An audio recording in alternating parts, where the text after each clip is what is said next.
and for attorneys like us know how to litigate these cases. So let's talk real quick about the elements required to prove this tort. So without further ado, let's head to the Attorney Steve litigation whiteboard. Okay, let's back this puppy up here.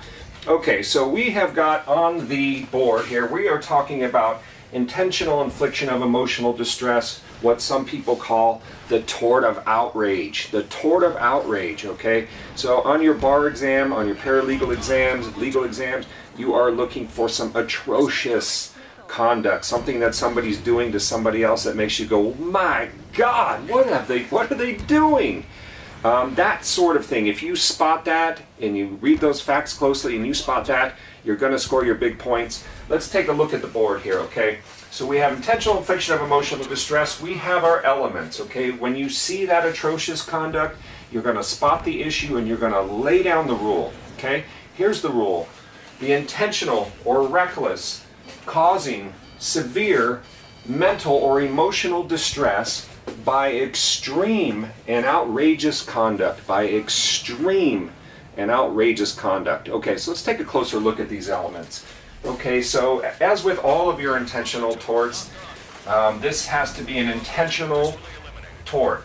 Intent, we know, is, you talk about on your exam, knowledge with substantial certainty. Knowledge with substantial certainty that you're going to cause this emotional distress, things like fright, humiliation, anxiety, trauma, those kinds of things. Knowledge with substantial certainty that you're going to cause that consequence is what's required. Okay, so let's check that off our box. But here's one of the interesting things about the intentional torts. I think it's the only one where it can actually be reckless as well. So even if you can't get to the high standard of knowledge with substantial certainty, you look to reckless. Can we show that it was reckless, an extreme disregard or an indifference to whether or not this person would suffer emotional distress, the plaintiff?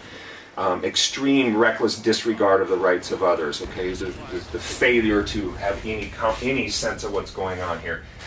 So reckless. So the tort can be proven by showing intentional or reckless conduct. So you're going to want to look at these on your exam. Don't be surprised if they slip reckless in there. Why? Everybody can tell intent. You know, the guy slugged the guy in the face with a block of salami. Okay, well, there's your battery, there's your intentional, extreme and outrageous act, those kinds of things.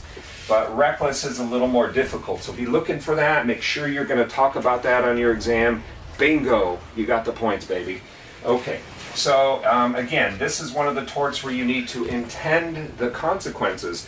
In a lot of your other intentional torts, all you need to do is intend the act. For example, a battery. If you pull someone's chair out, all you have to do is intend to do the act.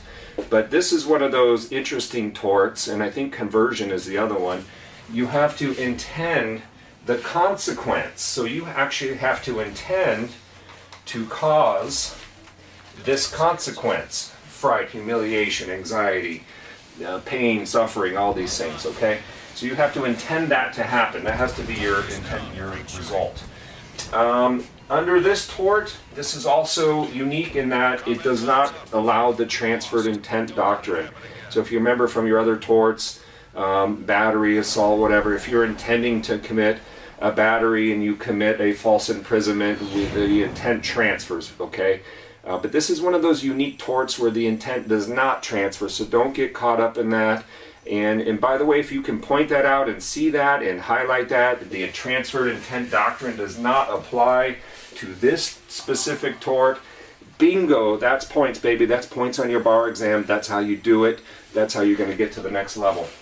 Okay, and where you can't show intent, we're still on our first prong. Look to negligent infliction of emotional distress, which is also a tort. So don't miss out on that one. Get your points for talking about that.